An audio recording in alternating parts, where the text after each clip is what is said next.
Değerli kardeşlerim, Allah Teala bilgen bu mümkünçilikni kullanıp indi biz neyse Ramazan ayının ortasına gelip barabız.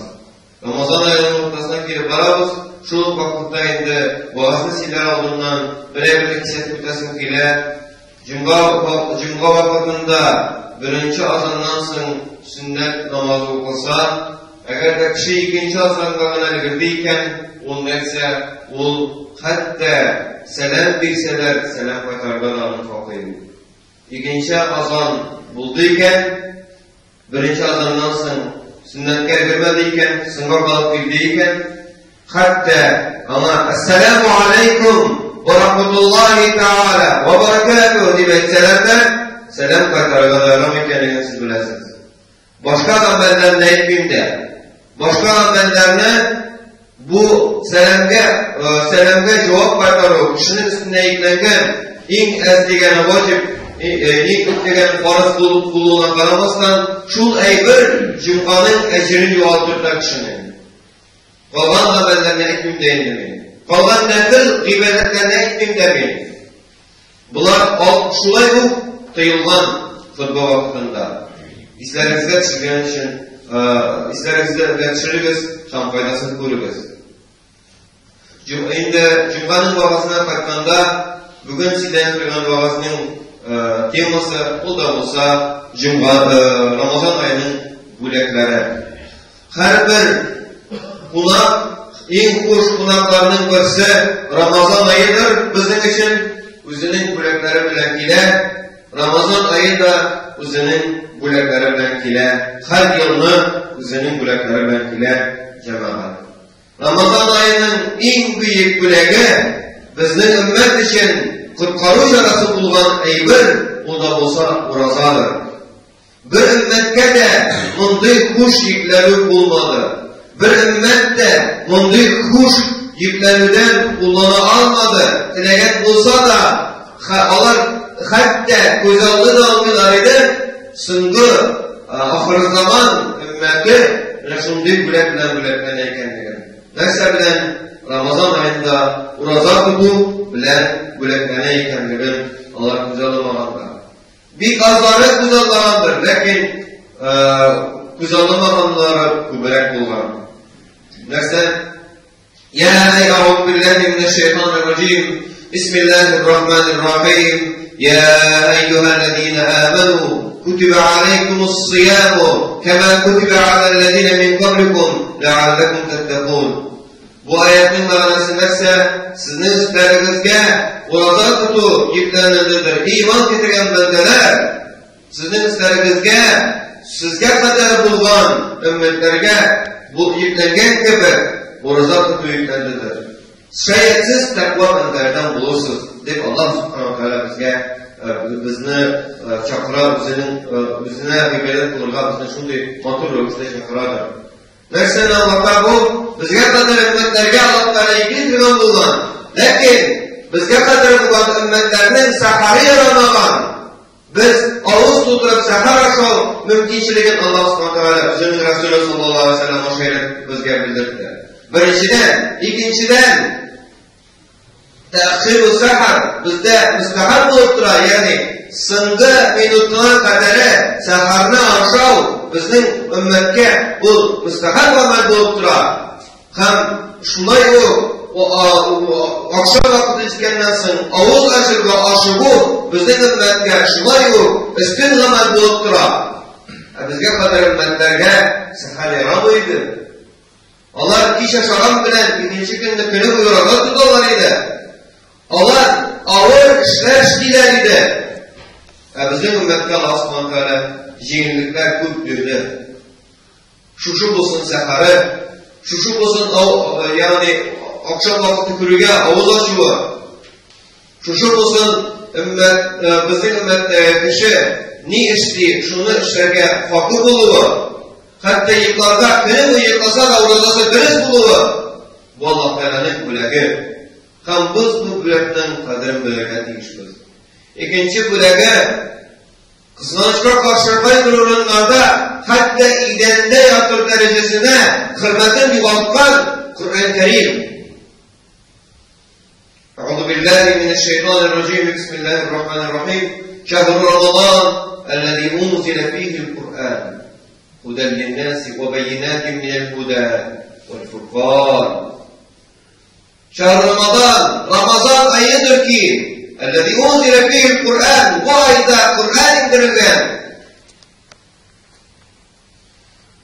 هدى للناس وبينات من الهدى والفرقان bu ayette bu Kur'an ayetlerinde kişinin doğru yoldan alıp varıyduğu, üzün doğru yoldan alıp varıp Allah'tan yardım eder şu Kur'an kelime aşağı.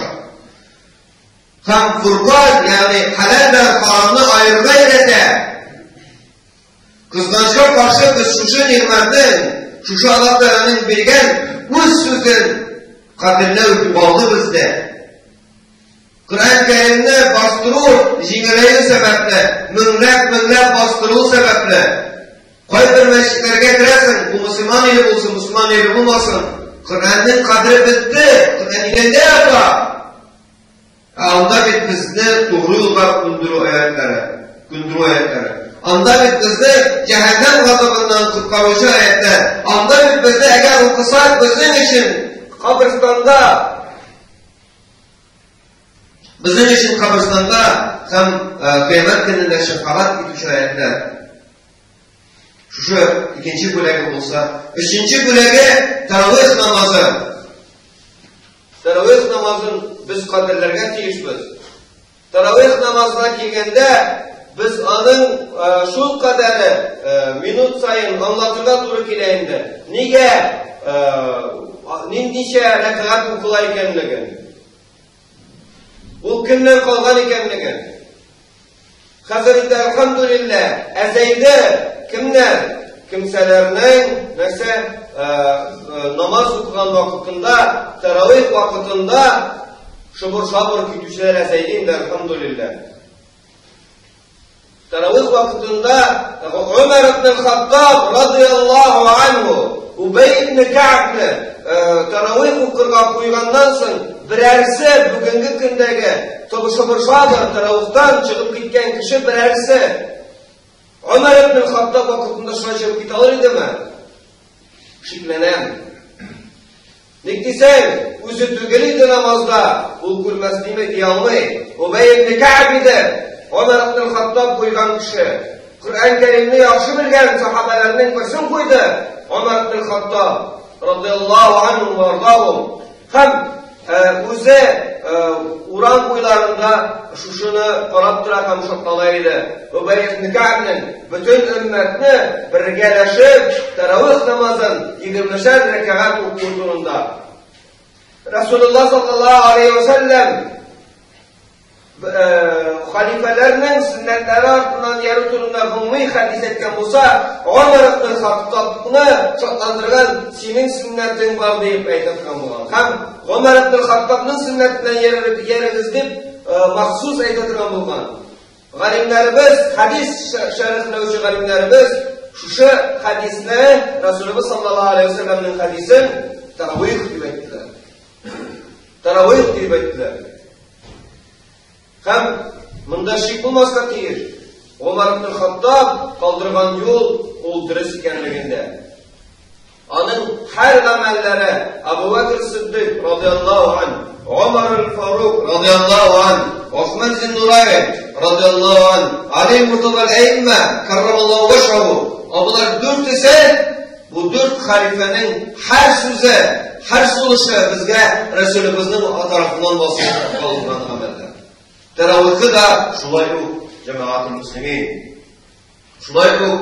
4. bölek uykulda olsa Ramazan ayında oruza tutkan kişigine bunu anlap aytala, bunu avuz tuturup aytala, hem bunu kulak tuturup tınlavaşın eygi gibi aytala, mesela o gayb.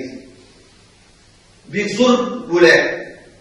Eğer de Kurban gayeti, İd-ül Adha, Müslüman ümmetinde ikinci ayın ismi İd-ül Kebir olsa, zor ayet olsa, yılın, hicri yılının tamamlandığı ardından en zor bayram bulup dursa, Kurban gayeti, yani hac vakitinde gayet, العيد الكبير بوسا ننسى العيد الصغير كشنا عيد يكي عيد الإفطار أوز أشوغايت يعني أوز أشوغايت diye söz yani kinlerin urazasız kendi vakıtlarına ciddi.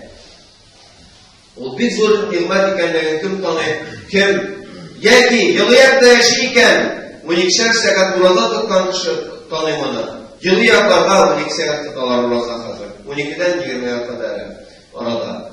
Bizim salkın yaklarda cengi günlerde 20 saat gireleri tutalar uraza.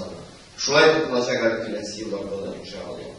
Şuna göre cemaat-ı Müslümin 20 saat boyu tövlegine 20 saat boyu uraza tutkan kişi bu kalgan 4 saatinin her minutunu kadırlayıp bitti. Biz neyse vakitini kadırlara eğlenemiz. Nindi zor şartlık, nindi zor bəxtdir, gayetleri, her iftar şartlık getiredir adam balasına. Her iftar beyrendir adam balasına, burası vakitinde. Xalalar